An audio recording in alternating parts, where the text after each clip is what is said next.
Olá, bom dia! Hoje a conversa é sobre pequenos abusos nos diálogos cotidianos. Essa live ela faz parte daquela temática que eu vou trazer agora todo esse período, todo esse mês, que fala sobre o Falas que Curam, né? Eu estou abrindo a lista de espera dessa proposta, desse trabalho. O Falas que Curam é a proposta de um processo terapêutico em grupo, muito voltado para o processo da fonoterapia e também usando recursos da terapia corporal. E essa é uma jornada para mulheres, né? Então hoje a gente vai falar um pouco mais sobre essas falas e esses pequenos diálogos que eventualmente aparecem no nosso universo bem cotidiano, não tão explícito, e que são diálogos que levam a processos um pouco mais invasivos, um pouco mais abusivos. O Falas que Curam, ele é um processo de investigação e de cura do processo de comunicação e da expressão. E se você precisar alguma informação a mais, você pode encontrar essa informação ali no link da minha bio. A live hoje vai ser gravada, depois ela vai lá para o meu grupo fechado, que também fica no link da minha bio. Então, para quem não pegou tudo, não acompanhou, vai conseguir encontrar a live lá dentro nos próximos dias. E mais tarde ela vem aqui para o Instagram também, mas ainda não tenho a data, a previsão. Vamos ver aqui, deixa eu dar uma organizada. Ainda tenho material, como vocês, pessoal que me acompanha, que aos poucos vai entrando, sabe que eu uso um material sempre organizado aqui pra gente poder se entender, se compreender. Ainda mais um minutinho. Bom dia. Olá, a gente vai devagar começando. Sei que o pessoal vai entrando devagar. Depois essa live fica também no grupo. Então vamos começar falando sobre um assunto que é bem importante, que é assim, se a gente fosse falar, né, sobre o que são esses pequenos abusos em diálogos cotidianos. Para falar sobre isso, eu gostaria de primeiro trazer para vocês uma fala que talvez vocês já tenham ouvido, que a gente já ouviu bastante por aí, que é assim, onde não há amor, não se demore. E se a gente fosse refletir, despertar para isso que eu tô te trazendo, o que isso pode trazer como diferença nas tuas relações? O que é isso, né? Pensa comigo. Será que a gente sabe e reconhece o que pode ser esse amor que deveria estar no alicerce de todas as relações? Né? O que é esse amor? Que não é um amor só romântico, de par romântico. É uma amorosidade nos atos, nos comportamentos, na forma de se relacionar. Uma amorosidade que comporta ter empatia, ter escuta, ter atenção pelo outro, pelas necessidades do outro, eu realmente poder perceber o outro e as suas necessidades, pelas limitações e dificuldades do outro, né? Com acolhimento, que muitas vezes são além de todos os aspectos comportamentais, são dificuldades ou limitações da própria expressão, da própria comunicação, da própria condição de conseguir se mostrar, né, de forma que a gente poderia enxergar e entender melhor. Isso é o que acontece com a maioria das pessoas e isso é a maioria dos clientes que vêm para trabalhar comigo. Eles têm uma série de potenciais, eles sabem disso, eles sentem isso, mas existem lacunas entre aquilo que eles percebem internamente e aquilo que eles de fato conseguem expressar, conseguem manifestar, conseguem comunicar e posicionar nas relações. Então, se a gente for olhar essa proposta dessa amorosidade em todas as relações, ela tem muito mais relação com um comportamental, com ações, do que propriamente dito com algo diferenciado que viria, como eu disse antes, só do par romântico. ela seria algo da base, da constituição, do desejo de estar ali, fazendo o esforço de se comunicar, fazendo o esforço de se expressar para construir uma rede, para construir um grupo, para construir uma troca, para construir relações que sejam a teia e a rede da vida. Então, olha como a gente consegue refletir bastante, né, ir longe nesse assunto, nessa informação.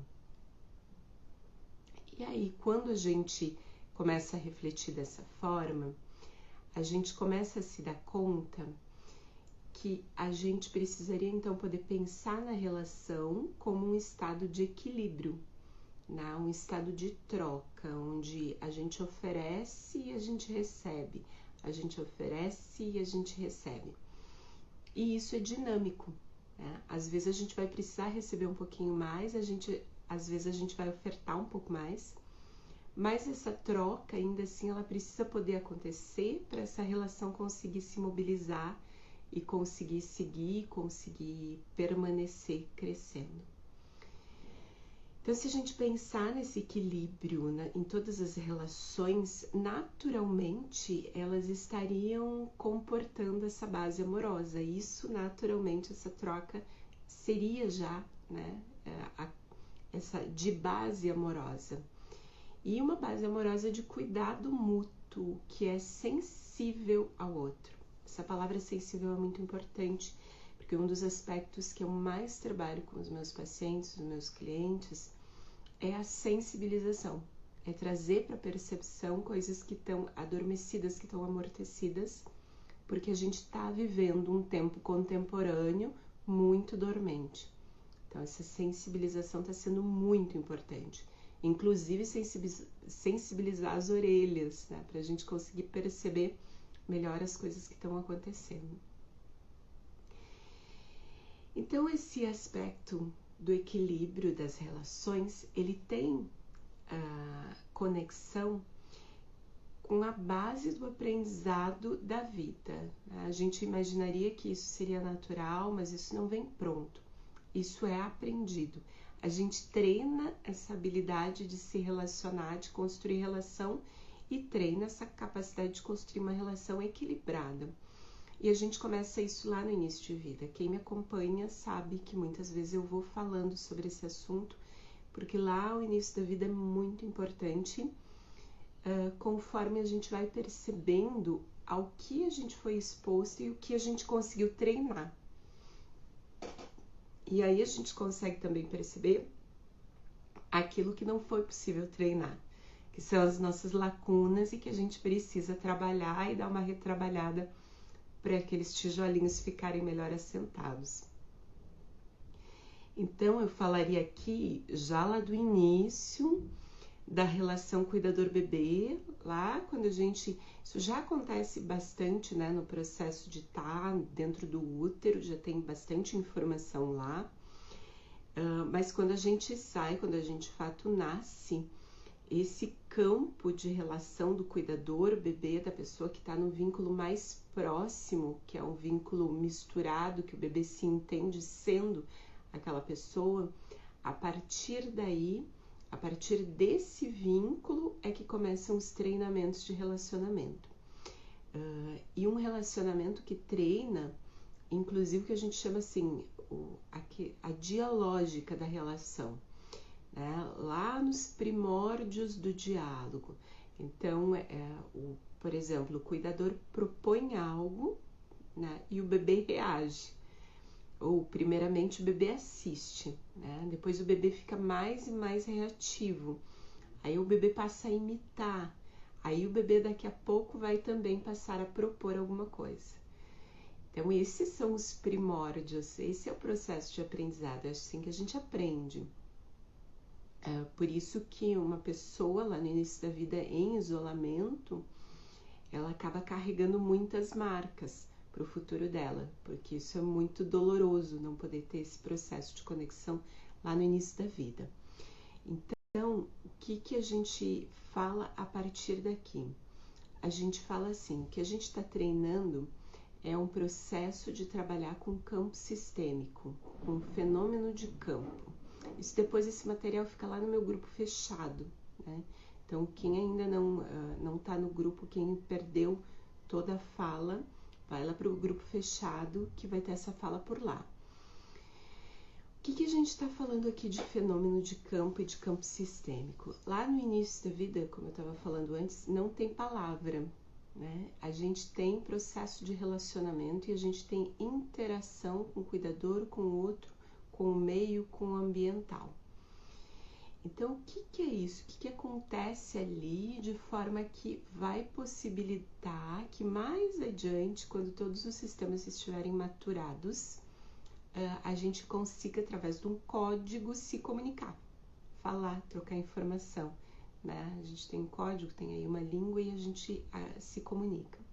Lá no início, a gente percebe o sistema neural, o ambiente, e o nosso sistema neural, a partir dessas percepções, ele vai amadurecendo, ele vai trazendo e coletando informação. E ele vai organizando os fluxos de informações. Então, ele organiza as redes de informação lá no sistema neural. Conforme isso vai sendo amadurecido, isso é a tua biblioteca, né? Isso se torna a tua biblioteca, os teus recursos, são as tuas experiências, são as informações que você vai compreendendo, os caminhos que você vai entendendo que são possíveis. Então, a gente vai sentindo, a gente vai olhando, a gente vai escutando, tem muita relação com a sensorialidade, tem muita relação com a pele, tem muita relação com o toque, tem muita relação com estas informações que são do campo, que são ambientais. E são baseadas em sinais do ambiente, inclusive sinais das relações, sinais emocionais. Por exemplo, o bebê está em determinado ambiente, mas tem gritos lá no fundo da casa, tem um cachorro latindo, tem uma temperatura mais quente que está próximo da janela, tem uma buzina de carro, tem alguém que vai entrar na casa rapidamente, né, com passo pesado, ofegante, gritando, chamando alguém que não está vindo, que não aparece. Tudo isso compõe um cenário, compõe aquela percepção sensorial daquele ambiente, daquela determinada forma. E as coisas que se tornam mais evidentes ou mais recorrentes, elas são as que vão ficando melhor ou mais gravadas. E aqui a gente não fala nem em bom ou ruim, né? Mas poderia elaborar essa informação para essa qualificação. Mas o bebê ali deitado, ele já está participando de tudo. Ele já está observando, sentindo, percebendo, guardando informação e maturando o seu sistema sensorial, que está maturando o seu cérebro, o seu sistema neural. E ele está também já aos poucos reagindo e se moldando a esse ambiente. Então, aqui a gente entende o que significa esse fenômeno de campo e essa condição sistêmica. E eu já falei ontem numa postagem, algumas pessoas viram, eu comentei que depois eu iria gravar, que elas iriam poder assistir aqui no grupo fechado esse material. O que acontece no campo terapêutico a partir do perfil de formação que eu trabalho é que a gente não tem só terapeuta com a sua biblioteca de informações isolada ou só o paciente com a sua biblioteca de informações isolada. A gente tem uma combinação das bibliotecas, das experiências, das percepções de dois campos que constroem um terceiro campo. E esse é o set terapêutico. Esse, de fato, é o componente onde as coisas vão acontecer. Mesmo que o terapeuta não vai dizer nada, não vai falar uma palavra das suas questões. Mas tudo que a gente tem, tudo que a gente carrega, inclusive no inconsciente, está se manifestando até nos movimentos da nossa respiração. Então é muito importante que a gente possa perceber que as coisas acontecem nesse set terapêutico, nesse campo terapêutico de informações, que não existe uma separação completa entre um e outro, né?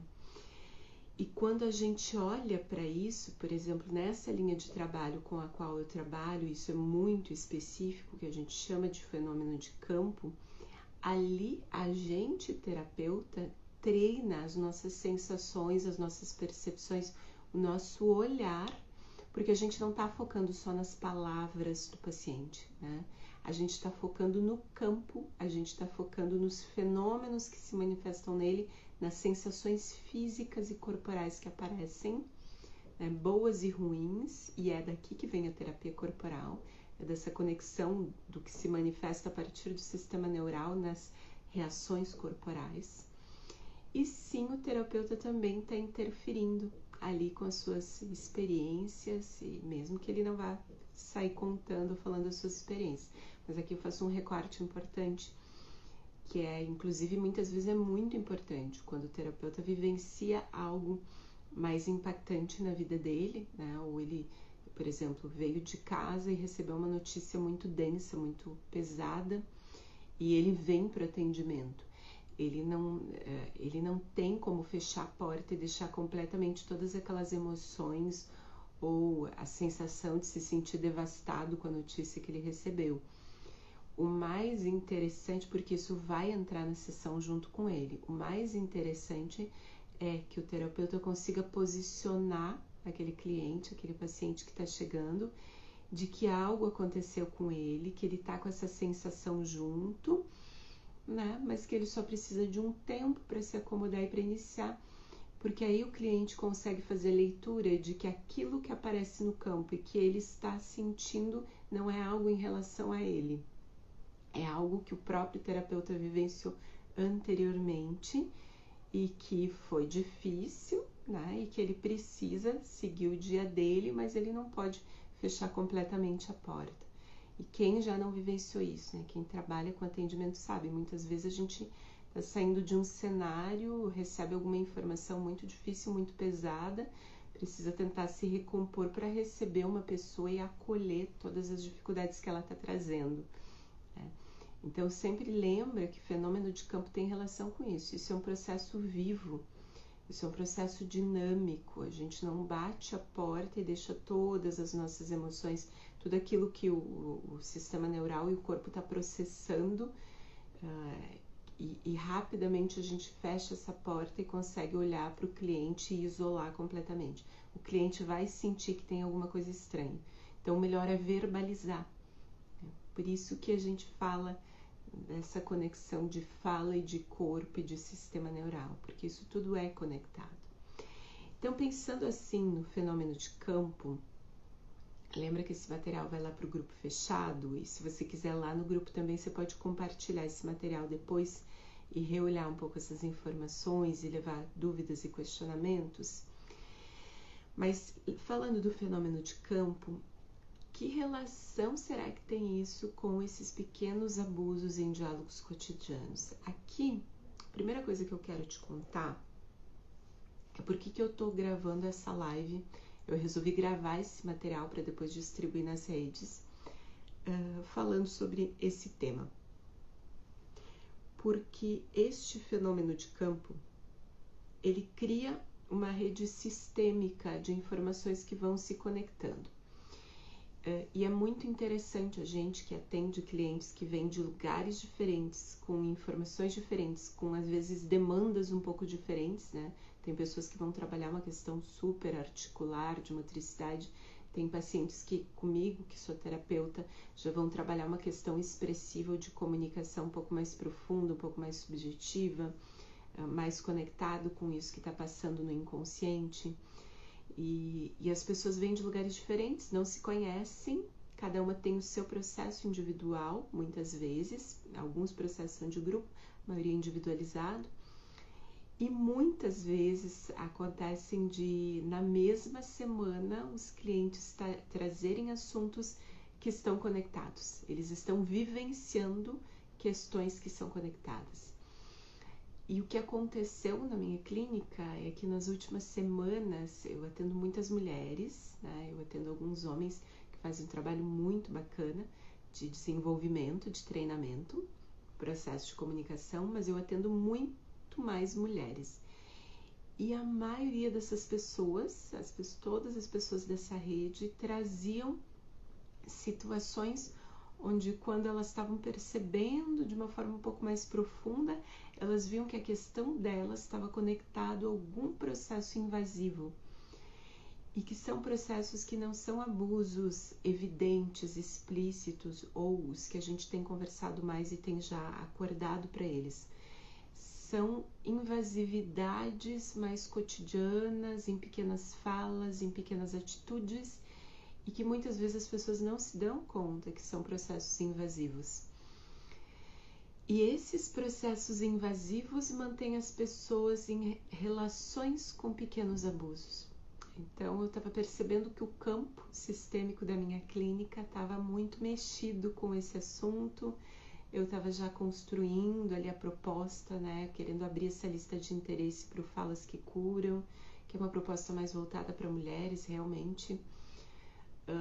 E eu disse, eu acho que nós precisamos falar mais sobre isso. A gente precisa falar sobre estes pequenos detalhes que a maioria das vezes, eu, olhando de fora, estava enxergando uma situação, né? Estava percebendo com determinado estranhamento, e a pessoa que estava vivendo aquela situação estava entendendo aquilo como normatizado, né? Então, era até um pouco assustador observar que esse sistema estava se manifestando, que é um sistema também que se manifesta na dificuldade de enxergar, né? De perceber um pouco além. E esse é o campo se manifestando. Por isso que agora há pouco eu te contei tudo sobre o fenômeno de campo. É o campo que se manifesta. É o campo que a gente percebe que a gente também está conectado e que a gente vai seguindo um pouco adiante. Então a gente vai entendendo, vai trabalhando, vai vendo que uma pessoa vai resolvendo de uma forma, outra pessoa vai resolvendo de outra, e a gente vai integrando essas soluções. Então, o que é importante daqui? Eu acho que é importante, que eu gostaria de trazer, e esse material fica depois gravado, esse é o objetivo, eu poder gravar esse material para depois distribuir para o pessoal que não pode estar aqui. Então, o que a gente precisa, de repente, fazer uma reflexão é sobre olhar para alguns exemplos dessas falas, refletir um pouco onde é que isso bate para a gente, talvez estando muito mais no lugar de quem está ouvindo alguma coisa que acha que está normatizada, que isso é o normal, mas talvez isso não seja o normal. E também fazer uma reflexão sobre até que ponto a gente não gera estas falas, esse processo relacional destes pequenos abusos. Esses pequenos cenários, eu fiz alguns recortes, eles não são as histórias específicas desses pacientes, desses clientes, isso eu não abro, mas eu fiz uma composição, né, olhando algum material por aí também, e uma composição com coisas que eu já ouvi falar, e com certeza eu já ouvi muita coisa que é muito mais densa que isso que eu trouxe, mas todas elas nessa dupla, lembra que eu te falei antes ali, né, que tem uma dupla, que a gente treina o processo relacional lá no início da vida, e aí a gente leva esse processo adiante da forma que a gente consegue, da forma que a gente treinou. O que acontece aqui nessa dupla? Muitas vezes quando a gente normatiza, eu vou falar assim, né, não vou falar nem normalizar, é como se tivesse uma normatização, como se fosse uma norma, de que aquele padrão está adequado, aquele padrão é o certo para se relacionar, na maioria das vezes, quem está fazendo o processo invasivo não percebe, ele está em ampliação, ele está se expandindo, né? Ele está em movimento de expansão. Mas quem está na outra ponta e percebendo ou não percebendo a invasividade, é uma pessoa que tem uma tendência a aguentar situações e cenários. E isso aparece muito também no processo clínico. As pessoas aguentam bastante.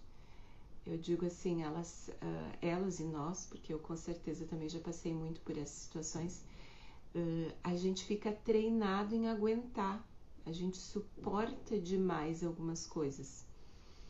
E nem sempre isso é bom. Isso nem sempre significa resiliência. Algumas pessoas me perguntam, né, sobre resiliência e este tipo de resistência, de aguentar. Isso não é a resiliência. Resiliência é uma capacidade que a gente tem de se refazer, de se reconstruir, de passar por situações difíceis, mas de um jeito que aquilo não nos deixe ferido, acabado, né? Como se a gente tivesse ido para uma guerra ou tivesse sempre em guerra. Esse aguentar tem a ver com estar sempre com uma guerra interna. E isso às vezes é muito sutil, isso às vezes se manifesta só nas percepções internas mesmo dessa pessoa, que é muito hábil em aguentar tudo. E aí ela fica tão hábil em aguentar tudo que inclusive cenários ou diálogos que não deveriam ser vistos como normais, eles passam nessa linha do ok, tá tudo bem, isso passa. Então vou te trazer alguns recortes para você dar uma refletida, verificar se isso faz algum sentido, se você já ouviu coisas parecidas, se você começar a lembrar, se você lembra de outras informações que possam ter relação com isso. E depois eu quero só te trazer uma reflexão sobre o que a gente pode fazer com tudo isso, então. O que seria uma boa proposta para tudo isso, para esse assunto. Por exemplo, se eu fosse fazer um recorte, um que aparece muito é assim, é como se a pessoa estivesse dizendo, né, nas suas ações, que ela aguenta muitas dores corporais. Então essa pessoa, ela aguenta tanto que ela vai buscar atividades que sempre levem ela para um esforço corporal em excesso, para essa dor. Então, ela vai trazer o treinador, ela vai achar o treinador, ela vai achar a atividade que leve ela para uma atividade que seja mais dolorida, ou de uma forma de treinar que seja, eu digo assim, até mais massacrante, sabe? Daquele jeito de insistir, de exigir, de vamos lá, de vamos um pouco mais, que no pain, no gain. Eu detesto essa frase, eu tenho pavor dessa frase. Mas tem pessoas que têm um sistema tão adaptado para aguentar e sentir dor que elas entendem realmente que se não tem dor, elas não estão tendo ganho nenhum. Elas não percebem como se algo estivesse acontecendo. Então é isso que eu te falei antes, isso aqui acaba sendo a normatização de algumas informações. Então, se elas não vivenciam o cenário, a relação, o diálogo com uma certa dor, elas não identificam que algo está acontecendo. Isso é algo a se refletir, né? Outro recorte, por exemplo, que é bastante comum. Eu trabalho com pessoas que vêm para um processo de treinamento e desenvolvimento, que é como se fosse assim, eu aguento uma chefia rude ou que tenha falas grosseiras a respeito de mim, a respeito de falar do meu trabalho, né? Misturando as questões do meu trabalho com quem eu sou, porque eu não sinto isso como algo que realmente me desconforta, né? Eu me acostumei a essa situação. Então, se cria nessa relação, nesses diálogos cotidianos, essa percepção de que, bom, no trabalho é comum uma chefia, que está uma hierarquia diferente da tua,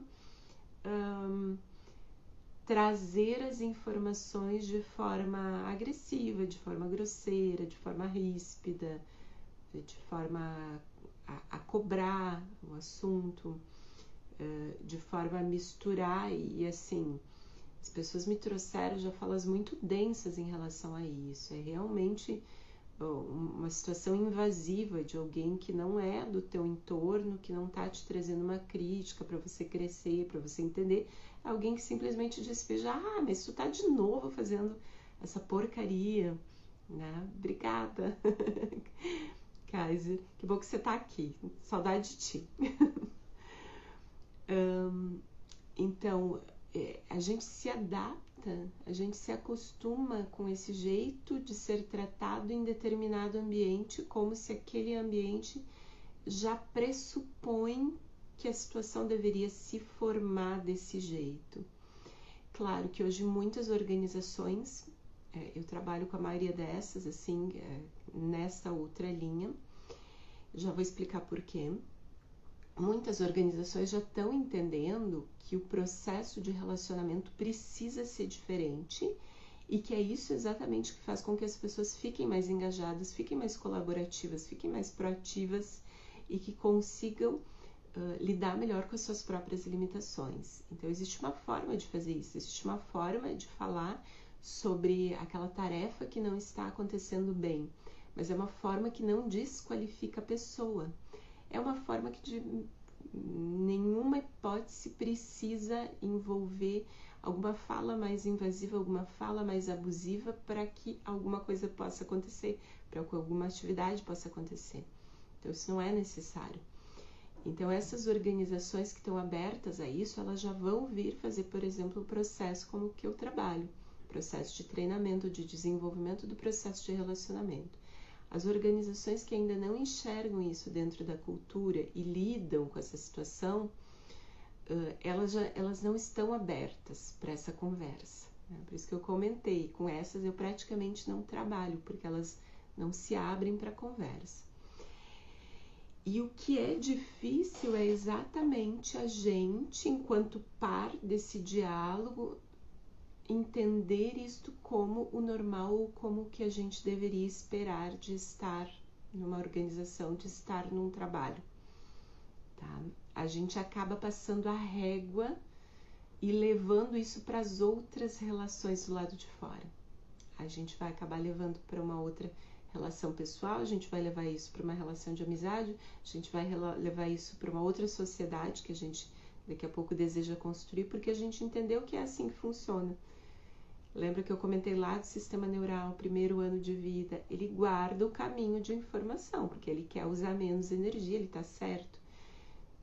E a gente passa a se relacionar desse jeito, passa a passar essa régua e passa a não perceber quando a gente está sendo invadido, tá? Em limites que não podem ser invadidos, em coisas que são muito pessoais. Então, essa da chefia, ela é ainda muito recorrente e muitas pessoas estão acostumadas, elas entendem que elas precisam se relacionar dessa forma, estar nesse tipo de situação. Ou, por exemplo, situação também que pode ser muito recorrente. Eu vou entrar numa sociedade, vou construir uma sociedade que vai envolver questões financeiras, vai envolver muitas questões aí, mas eu acabo me envolvendo com uma sócia, por exemplo, tá? Esses são exemplos fictícios, que ela tem atitudes abusivas, ela tem um comportamental muito difícil de se lidar, né? É uma pessoa que daqui a pouco não se conhece o suficiente, que entra em paranoias, que imagina coisas que não estão acontecendo, né? E traz essas questões para dentro como se estivessem acontecendo, como se fossem alguns ataques à pessoa dela, né? E aí essa pessoa, ela se modela na frente da sócia, ela funciona super bem, ela tá super tranquila, e lá com os colaboradores ela vai minando, com pequenas falas ela vai minando a mentalidade de cada um deles e acaba colocando a própria sociedade em conflito. Isso é algo também que às vezes acontece, a gente acaba se conectando com um tipo de parceria que não é uma parceria que pode fluir bem e a gente não se dá conta. E aí demora muito para eu enxergar sistemicamente o que está acontecendo, que falas são essas, que são pequenas falas cotidianas, movimentos cotidianos que vão minando as percepções dos colaboradores e que vão levando os colaboradores a enxergar conflito dentro da relação de sociedade. Então, como a gente faz para deixar isso mais horizontal, né? Para deixar isso mais clean, para retirar essa percepção comportamental dessas relações de trabalho que acabam ficando muito densas, que acabam criando um clima organizacional, um clima de trabalho muito difícil, muito denso. Quem já não vivenciou, né? Climas construídos por pequenas falas, né? Em redes de colaboradores, que acabam deixando um clima geral muito denso, muito pesado, muito difícil para trabalhar, porque todo mundo fica naquele zoom, zoom, zoom, zoom, zoom, zoom, zoom.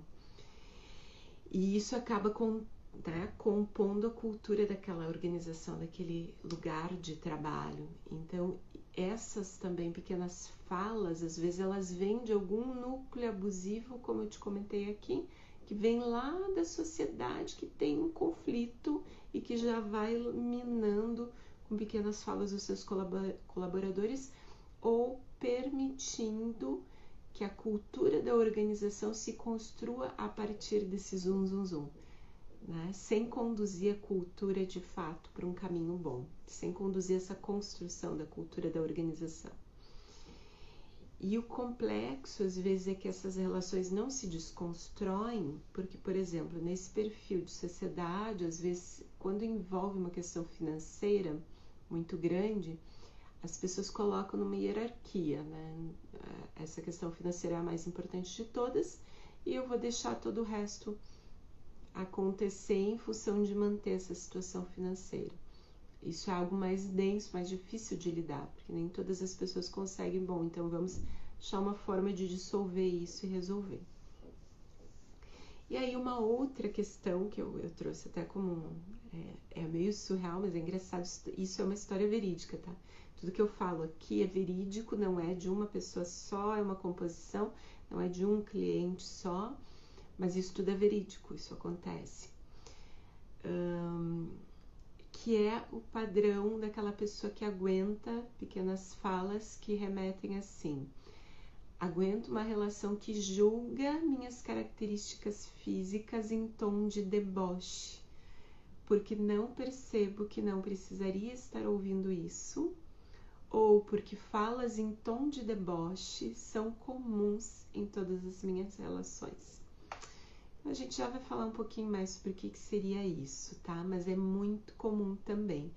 A gente não se dá conta que muitas vezes essa fala sobre alguma característica física, e que em geral as características físicas elas são imutáveis, não é algo assim que você vai sair trocando a sua orelha, né? O formato da orelha, não, você não vai sair trocando, né?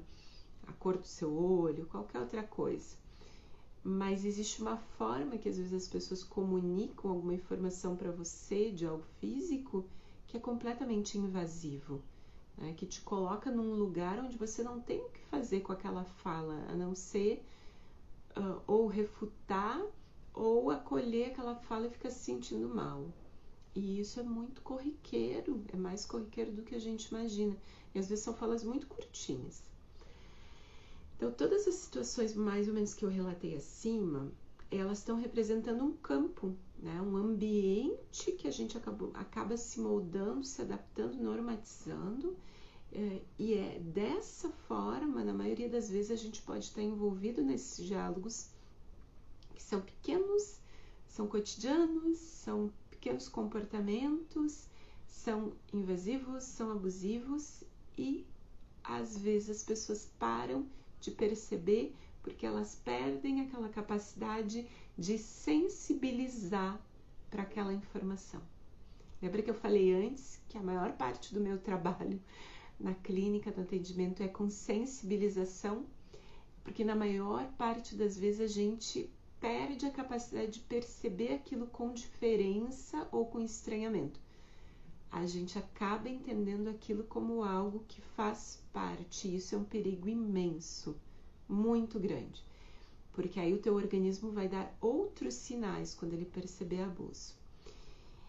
Então, vamos falar assim, alguns exemplos mais específicos quando a gente está falando de falas invasivas e de situações que poderiam ser diferentes, né? De você um recorte diferente que não precisa trazer uma fala invasiva. É invasivo quando a gente fala da pessoa, e eu trago aqui para você refletir. Se você teve falas abusivas, invasivas, você começa a despertar para elas, tá? Depois me conta lá no grupo fechado se você precisar alguma ajuda para reconhecer alguma coisa. Mas assim, falar da pessoa e não dos fatos. Tem um assunto que daqui a pouco eu vou começar a trazer aqui, que se chama comunicação não violenta e comunicação não defensiva. São duas teorias bem interessantes. Mas a grande questão é, quando a gente fala da pessoa, né, e das qualificações, das qualidades ou das características da pessoa e não de fatos, a gente já está sendo invasivo. A gente já passou a linha. Quando alguém está falando assim de você, a linha já foi ultrapassada. Tá? É diferente de eu falar de algum fato que aconteceu, de alguma ação. Por exemplo, você me irrita com seu jeito. Isso é uma fala invasiva. Você poderia dizer a mesma coisa falando assim, um pouco mais completo. Se relacionar e dialogar do trabalho, né? Você me irrita com o seu jeito. Ao invés, a gente pode falar assim: quando você me deixa esperando por atrasar o horário que combinamos, esse é o fato. Você me deixou esperando, atrasado, né? Não me avisou. Eu me sinto irritada. Sou eu quem fica irritada, não é você que me irrita. Essa tendência que a gente tem de projetar para o outro, né? Eu me sinto irritada porque eu sinto como se o meu tempo tivesse sido perdido e não sei quando essa situação irá se completar, porque eu não sei quando é que você vai chegar, então eu fico pendurada numa situação e aí eu vou me sentindo mais e mais irritada, tá? Então essa forma é uma forma de você comunicar para outra pessoa o que está acontecendo, comunicar o teu desconforto, comunicar que aquilo não é algo bom de acontecer, mas você não está desqualificando, teu jeito me irrito com teu jeito de ser, né? Você não está cortando quem a pessoa é, você está achando uma forma de comunicar até de uma forma mais completa para que a pessoa saiba, inclusive, qual é a atitude, a ação que ela precisa modificar, que aqui no caso é a ação de atrasar e a ação de não avisar sobre esse atraso, de deixar outra pessoa em stand-by.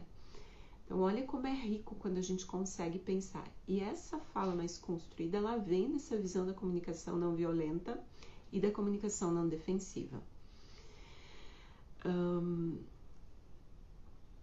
Outra situação. Quando a gente desvia o foco, trazendo uma fala prepotente, ao invés de oferecer um novo ponto de vista para que a pessoa possa fazer uma escolha, fazer uma reflexão. De onde eu estou trazendo esse exemplo? Esse exemplo é bem específico, e esse eu posso comentar. Aconteceu com uma pessoa bem próxima, né? Não tem problema de eu comentar sobre isso, mas é uma situação bem real, que essa pessoa estava acompanhando uma live, e era uma live, são pessoas mais jovens, então era uma live, quem fazia live é um artista que desenha, e para desenhar ele usa equipamentos digitais, e os equipamentos que ele tem assim são de última geração, equipamentos bem caros. E a pessoa foi comentar e fez um comentário assim bem ingênuo, bem entregue, porque admira essa pessoa que estava fazendo a live. E ela comentou assim: eu tenho muita vontade um dia de ter esse equipamento, que é um equipamento lá, nem sei o nome, mas equipamento XYZ para conseguir fazer os meus trabalhos, acho que vai ser muito bacana quando eu conseguir também ter um material desse, não sei o que. E a pessoa da live acabou puxando esse recorte de fala para ela e começou a responder esse comentário colocando a informação no sentido de uma crítica às pessoas quererem o melhor equipamento de última geração, porque não sei o que, porque isso, porque aquilo, e ficou uns 15 minutos falando sobre isso num recorte que na verdade saiu da conversa, da comunicação com esse comentário e entrou num processo prepotente de aproveitar esse gancho para mostrar uma posição, né, quase salvadora, assim, de não, mas não vamos e não sei o que, e não devemos pensar assim, isso. Então, ele saiu daquela comunicação, enquanto essa pessoa poderia simplesmente ter se mantido nessa relação e ter respondido algo no sentido, né, de, poxa, lamento que você não tenha a opção de ter esse material agora, e eu entendo que é difícil, de fato, mas eu torço para que você não pare de fazer a sua arte por não ter esse material. Tenta achar uma outra alternativa, acha o recurso que está mais disponível para ti, conversa com pessoas que de repente você possa fazer trocas, possa pedir emprestado, trabalha um outro processo de aprendizado até o dia que você possa ter, se isso realmente for uma coisa que vai te deixar bem, vai te fazer feliz. Então é outra forma de responder estando conectada com a pessoa e simplesmente responder pelo meu próprio ego. Eu uso aquilo, mas eu não estou te ouvindo, eu estou falando em relação a alguma coisa minha, interna, não em relação àquilo que você comentou. Eu não estou, de fato, criando uma relação contigo. Eu só estou aproveitando para tentar mostrar alguma qualidade minha, né? Alguma virtude minha. Olha como eu sou desapegado dos próprios equipamentos caros que eu uso e você deveria ser assim também. Tá? Então isso não é empático e isso é uma fala violenta. Tá? Outra fala. Você é bastante bonita, mas eu nunca tinha percebido como os teus dedos dos pés são tortos. Eles são todos feinhos, né? Um bem diferente do outro. Sorrindo, assim, da própria sacada, da própria percepção. Isso também é uma fala real, tá? Eu já ouvi essa situação. E realmente, com os pés, com os dedos dos pés, ai, como você tá bonita, não sei o que, ai, nunca tinha percebido. Como seus dedos são feinhos, né? São todos tortinhos. E aí você imagina assim, o que você faz com os dedos dos pés tortos? Não tem alternativa, né? Ou você tem uma super autoestima que você não acha os seus pés feios, e que bom que essa pessoa tinha isso, né? Tem essa super... Nunca achou os dedos dos pés feios, não tem o menor problema com isso, mas ouvir isso é algo muito invasivo. E são essas pequenas falas, ela começa com algo bom, bacana, tem um sorriso ali no meio e de repente essa pessoa está te falando que os dedos são feios e são tortos e não tem o que fazer com isso. Não tem, vai fazer uma plástica para o dedo do pé, vai mudar o dedo do pé, vai esconder o dedo do pé para ninguém ficar vendo, não, né? Mas isso acontece muito. Esse é um pequeno exemplo, acontece muito com muitos outros recortes. A gente ouvir coisas que são relacionadas a questões que são imutáveis, que não tem como mexer naquilo. E é de uma falta de sensibilidade muito grande a pessoa falar isso e muitas vezes a pessoa não perceber que isso está sendo dito de um jeito ruim no momento ruim. Isso também é uma dessensibilização. Então, imagina, por exemplo, quando a gente fala do formato do corpo do outro, de uma lesão crônica, ou mesmo uma lesão, uma gestação. Tem pessoas que trazem falas muito invasivas relacionadas à gestação na vida pessoal das pessoas. A Cris está aqui comentando. Ai, tô começando a passar raiva. Tá, vamos dar paz, vamos com calma, que a gente vai se dando conta, a gente vai acordando e a gente vai botando no lugar. Tá? Não te preocupa que a gente bota no lugar. Mas é verdade, a gente às vezes... Aí a raiva vem, e aí ela vem como um recurso. A raiva... Um dia a gente vai falar sobre as emoções. A raiva é muito importante na nossa vida, como um recurso de nos colocar em ação, em movimento, para gerar algo. Ela não precisa ser só uma ideia que a gente tem, uma ideação que a gente tem sobre as emoções que destroem tudo. Ela vem para construir uma nova ação, um novo processo, uma nova atitude. Então, quando essa sensação de raiva vem, é porque a gente começou a despertar mais. Ela é boa, então a gente vai usar isso a nosso favor. E a gente usa exatamente para enxergar mais e decidir agir de outra forma. Então, voltando aqui, por exemplo, muita gente ouve coisas muito, muito dolorosas durante a gestação. E a gente tem que ter muita cautela para não dizer coisas dolorosas, tanto no ambiente pessoal quanto no ambiente de trabalho, né? Ai, que bacana, você tá com 5 meses, tá tão gordinha, parece barriga de 7. Nossa, Ou, que bacana, você tá grávida, parabéns. Mas por que você resolveu engravidar logo agora que mudou de área aqui na empresa? Começa elogiando, logo em seguida perguntam por quê, já inferindo que foi algo proposital, você resolveu engravidar, e já inferindo que foi uma escolha ruim. Então, olha quanta coisa que dentro de uma pequena frase. Esses são os pequenos diálogos que às vezes a gente precisa olhar com muito mais carinho, né? Ou outra que eu li e que parece, eu não verifiquei, mas eu li que parece, isso está num recorte de um filme bem interessante que se usa com criança e que se usa para ensinar sobre as emoções. Eu ainda vou conferir se é real mesmo, mas está escrito assim: calma, por que você está chorando? Né? Como assim, calma, por que você está chorando? No sentido de calma, primeiro te acalma. Você está chorando, não pode ficar chorando. Fica calma e agora me responde por que você está chorando. E aí você imagina a outra pessoa do outro lado chorando.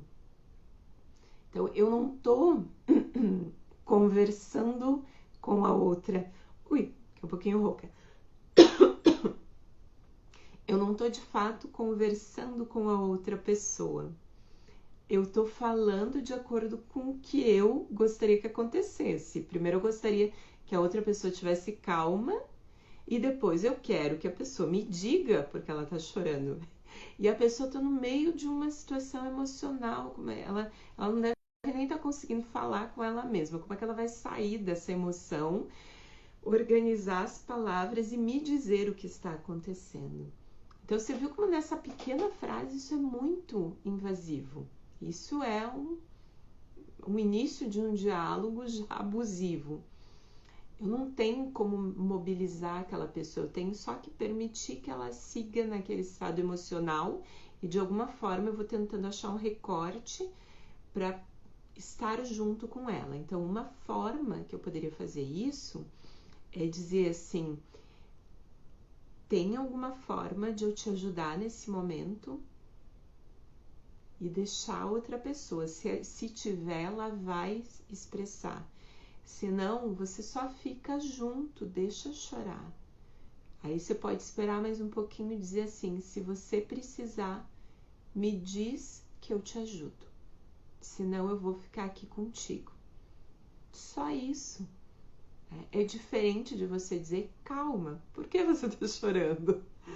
Tá? A outra situação, olha como isso pega na gente, né? Você está doente? Você parece tão acabada.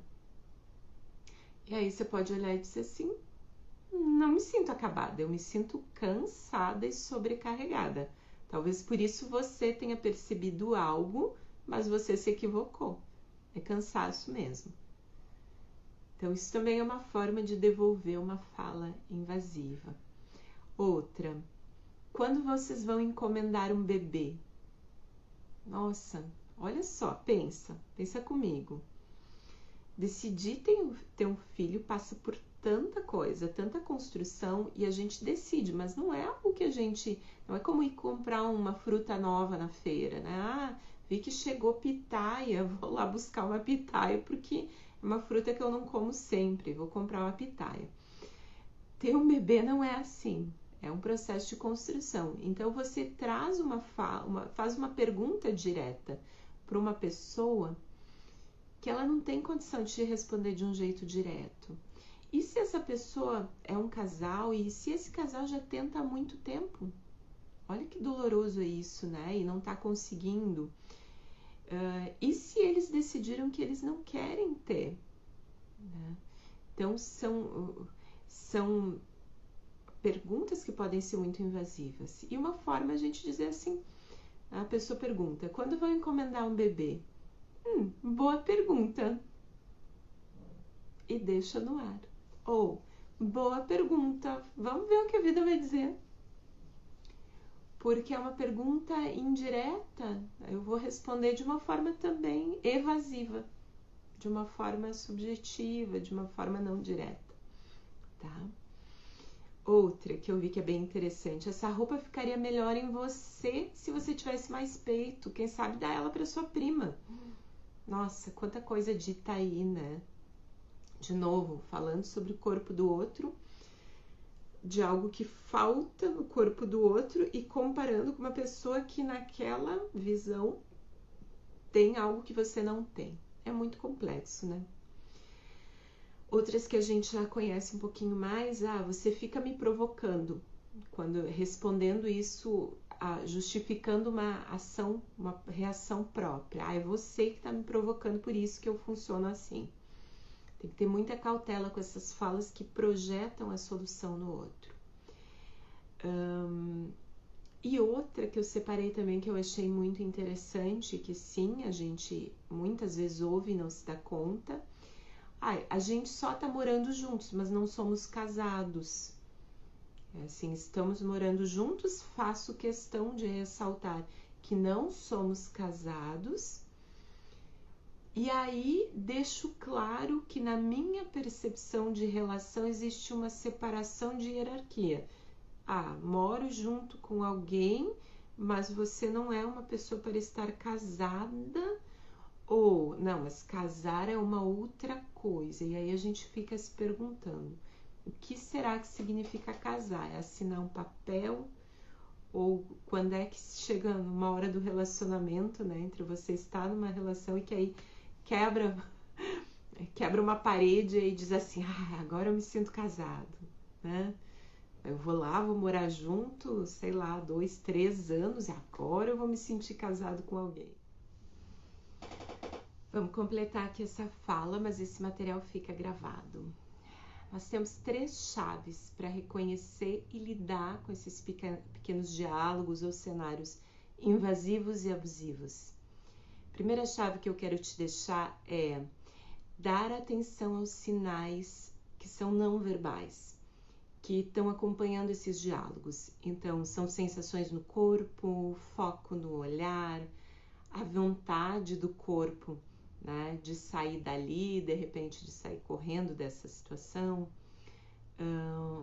o estado que a gente fica depois de algumas conversas, às vezes um peso, às vezes um cansaço. Essa chave número 1, ela diz respeito a tem sinais que se manifestam no campo que estão indicando que tem algo desconfortável nessa relação, nesse diálogo. Número 2, uma outra chave é uma forma de reagir quando você se dá conta que parece que tem algo invasivo. Reage com estranhamento, né? Até fazendo assim com a cabeça. Tipo, como assim?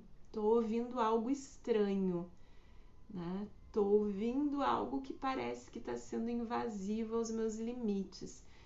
Olha com estranhamento, pergunta de volta para a pessoa. Tenta não entrar na tua reatividade para a pessoa não entender que ela pode levar essa conversa adiante, mas entende com estranhamento. Isto está muito estranho. E uma chave número 3,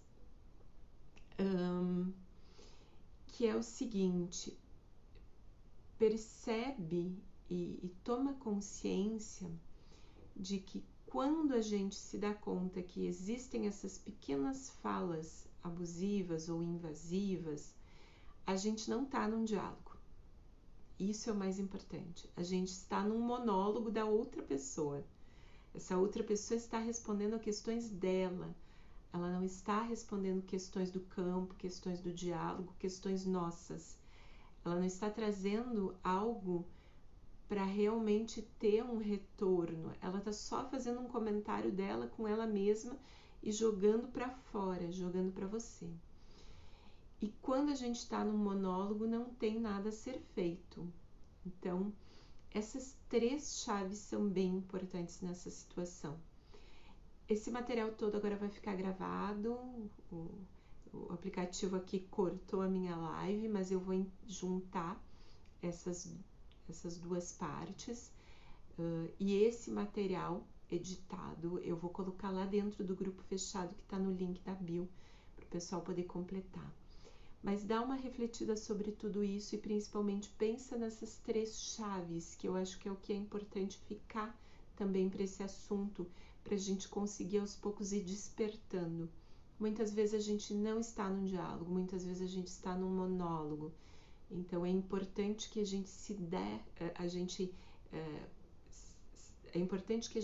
dê conta disso e que a gente consiga se retirar de monólogos, porque não tem o que ser feito quando existe um monólogo.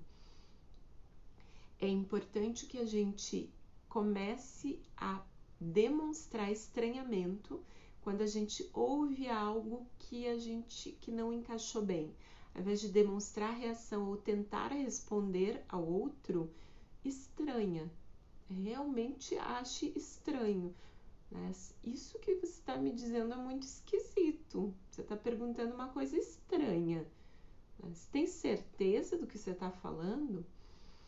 E dê atenção para esses sinais que estão no campo e principalmente no teu corpo, tá?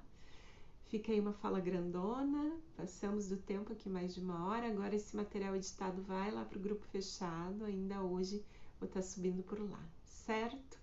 Compartilha com quem você desejar, aproveita para mandar esse material também para as pessoas que estão precisando ouvir essa fala e para a gente fazer crescer essa rede de pessoas, essa tribo Corpo e Fala, que está começando a se conectar em que realmente corpo é integrado com fala, não só no nível de voz, mas no nível muito mais amplo nesse campo das relações, tá bom? Vai lá no link do grupo fechado que depois essa live tá lá completa. Beijo, bom dia!